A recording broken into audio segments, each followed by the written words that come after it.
আজকে রাকিবের বিয়ের কেনাকাটার সর্বশেষ অংশে এসে তার গায়ে হলুদের জন্য মেয়েদের জন্য কিছু শাড়ি ক্রয় করা এবং ছেলেদের জন্য পাঞ্জাবি ক্রয় করা। তাই আমরা আজকে গাউসিয়া চলে আসলাম বেনারসি শাড়িপল্লী ঘরে। তাদের থেকে কিছু শাড়ি দেখলাম, আর এই শাড়িগুলা রাব্বি পছন্দ করলো, তাই শাড়িগুলা কেনাকাটার জন্য ওনার থেকে দাম দর করলাম। তাই মোটামুটি ওনার সাথে যখন দাম দর আমাদের ঠিক হলো, তার থেকে আমরা শাড়ি নিলাম কিছু। উনি শাড়িগুলা প্যাকেট করতেছে এক এক করে, 2 বান্ডেল শাড়ি উনি প্যাকেট করে আমাদেরকে প্যাকিং করতেছে, আর আমরা টাকা পে করতেছি। সর্বশেষ এগুলা মাহাদি সে বহন করতেছে, দেখতেছে পারতেছে কি না, তাই সর্বশেষ এগুলো নিয়ে আমরা সামনের দিকে যাচ্ছি।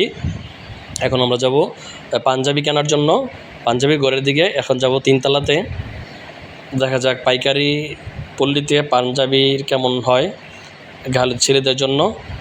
এটা হলো, তাই আমরা দোকানের দিকে যাচ্ছি। আমি রাব্বি মাহাদি চলে আসলাম পাঞ্জাবি ঘরে। এটা হলো আবদুল্লাহ পাঞ্জাবি ঘর, এটা মালিক হলো ফয়জুল্লাহ, আমাদের পরিচিত। তার বাড়িও বাজবিতে, দুপতারাতে, তাই তার দোকানে আসা।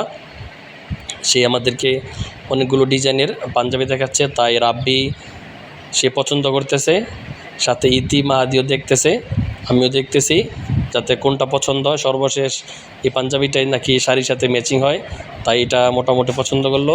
তাই তাকে বললাম এই পাঞ্জাবিগুলো দেওয়ার জন্য, সে অবশেষে পাঞ্জাবিগুলো দিল। আর তার দোকানটাও খুবই বড়, ফাইজুল্লাহ, সে সবসময় সাশ্রয়ী মূল্যে পাঞ্জাবিগুলো বিক্রি করে, তাই তার দোকানটা পুরোটা ভিডিওটা নিলাম।